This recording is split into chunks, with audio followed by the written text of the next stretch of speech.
আমাদের রাজ্যের একটি সংবাদ মাধ্যম একটি কাজ করে, একটি মাত্র জায়গা, শুধুমাত্র বিধাননগর পুলিশ কমিশনারেটের অন্তর্গত যতগুলো থানা রয়েছে সেই থানাগুলোর ওয়েবসাইটে যে নম্বর দেওয়া রয়েছে যোগাযোগ করার জন্য, সেই নম্বরগুলোতে ফোন করে যোগাযোগ করার চেষ্টা করেন। যে কোথাও কোনো ঘটনা হয়ে যাওয়ার পর যদি একজন কেউ সেই থানাগুলোয় ফোন করেন, যাতে পুলিশ ঘটনা ঘটে যাওয়ার পর সেই জায়গায় এসে তাদের তৎপরতা দেখাতে পারে, তাহলে তাদের পাওয়া যাবে কি না।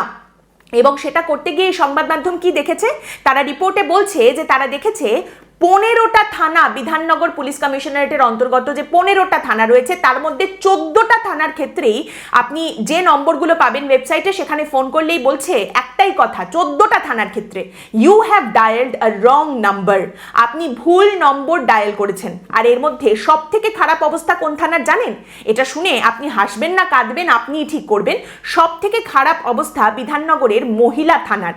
সেখানকার একটা মাত্র মোবাইল নম্বর দেওয়া রয়েছে ওয়েবসাইটে, কোনো ল্যান্ডলাইন নাম্বার নেই, এবং মোবাইল নাম্বার যে একটা মাত্র দেওয়া রয়েছে সেটাও ভুল। অর্থাৎ কেউ কোথাও বিপদে আপদে পড়লে বা কোথাও কারোর সঙ্গে কোনো ঘটনা ঘটে যাওয়ার পরে যদি তারা থানায় ফোন করে সেটা জানানোর চেষ্টা করেন, তাহলে কেউ সেটা ফোন করতে পারবেন না, জানাতে পারবেন না, কারণ তারা যোগাযোগই করতে পারবেন না। এই হচ্ছে পশ্চিমবঙ্গের একটা মাত্র জায়গার থানার অবস্থা। এবং সেই সংবাদ মাধ্যম বলছে যে এই রিপোর্ট সামনে আসার পর তড়িঘড়ি ওয়েবসাইটে এই সমস্ত থানাগুলোর নম্বরগুলো চেঞ্জ করে দেওয়া হয়েছে, এবং যে নতুন নম্বর সামনে এসেছে সেগুলোতে ফোন করলে সেই ফোনে পাওয়া যাচ্ছে, থানার লোকজন ফোন ধরছেন।